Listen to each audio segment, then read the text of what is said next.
चिकित्सा पत्ती जो सूक्ष्म शरीर पे काम करती है उसके परिणाम दुनिया में सर्वश्रेष्ठ हैं। ये बार बार रोगियों के माध्यम से सिद्ध हो चुका है। एक और रोगी आज जिसकी रिपोर्ट सामान्य आई है, आप देख सकते हैं रिपोर्ट जो 0 से 7 की रेंज में होनी चाहिए और 2.7 है।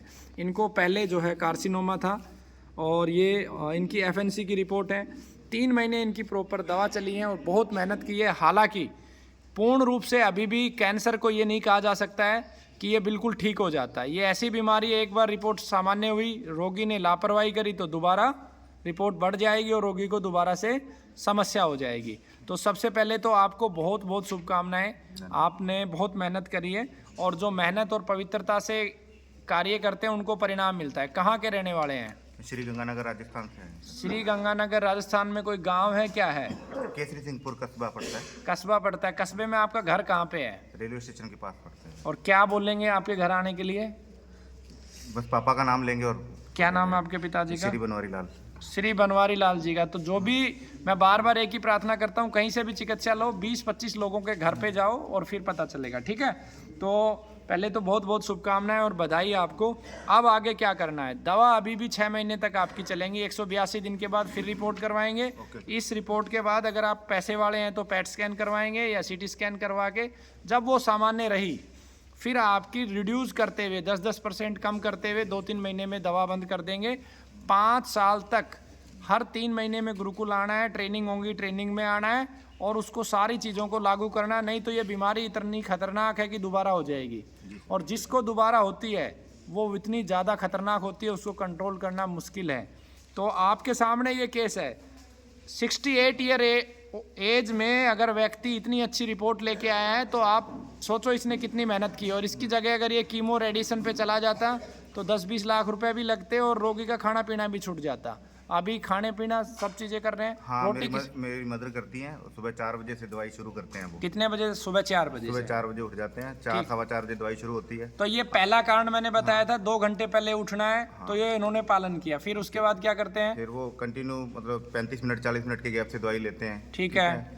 और 8-8:30 बजे तक दवाई चलती है। ठीक है। फिर उसके बाद कोई नाश्ता वगैरह जैसे बाजरी, देसी बाजरी है उसका करते हैं। ठीक है। वो दूध वगैरह दिया है, वो जो पिंक कलर का जो पाउडर है, RDX है, जो वो दूध के अंदर मिक्स करके देते हैं। उसके अंदर आप 1-2 इलायची और सौंफ डाल सकते हैं और हल्दी डाल सकते हैं। ठीक है सर। और फिर खाने में क्या देते हैं? फल भी देते हैं उसको? हाँ, फ्रूट लेते हैं पापा। ठीक है। कौन से फल देते हैं? उसके अंदर जैसे ज़्यादातर तो सीजनल फल हैं, जैसे सीजनल। ये दूसरा इंपॉर्टेंट पॉइंट है, सीजन के ही फल देने हैं। सीजनल फल लेते हैं जिनमें केमिकल नहीं होता है। केमिकल किसमें नहीं होगा? बेर बिना केमिकल के पकता है, अमरूद बिना केमिकल के पकता है, अनार बिना केमिकल के पकता है। अमरूद काफी खाते हैं। पपीता केमिकल से पकता है, इसलिए कोशिश करे कच्चा खरीद के घर में तूड़े में दबा दे, पका ले, वो खा ले। कच्चे पपीते की सब्जी दे। नीम की दातुन और कीकर की दातुन, ये 2 दातुन। नीम की और कीकर की दातुन कम से कम 10% योगदान रखती है कैंसर के कीटाणुओं को कंट्रोल करने में। और तेल वगैरह तो बंद कर दिया। रिफाइंड वगैरह पहले लेते थे, वो बंद है, बिल्कुल ही बंद है। हाँ, और लोहे की कढ़ाई में बनता है सारा। लोहे की कढ़ाई में बनता है। ठीक है। पालक वगैरह खाते हैं, ये चीजें हैं। मूंग खाते हैं। मूंग खाते हैं। तो सारे परहेज किए, ज़्यादा लंबा नहीं करूँगा। अब आगे आपको क्या करना है? 6 महीने तक दवा, फिर धीरे धीरे दवा ख़त्म करते हुए परहेज जारी रखने। धीरे धीरे परहेज खुलेंगे। जैसे अभी जो आटा रोका हुआ है, गेहूँ नहीं खिलाना, चना नहीं खिलाना, मक्का नहीं खिलाना, उसको हम धीरे धीरे जो पूर्ण रूप से ठीक हो जाएंगे वो चालू करेंगे।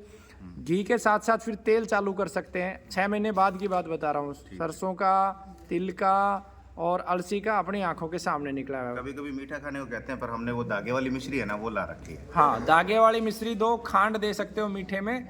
और रोगी के साथ अत्याचार नहीं करना है। अत्याचार का अर्थ क्या है कि भाई रोगी को तुमने सब खाना छुड़वा दिया। रोगी को कैसे रखना है पता है? जो दूल्हा होता है ना, हमारे घर पे जब जमाई पहली बार, जब मेरी बहन की शादी हुई तो पहली बार जब हमारे जमाई घर पे आए, ठीक उसी तरीके से रोगी को रखना है।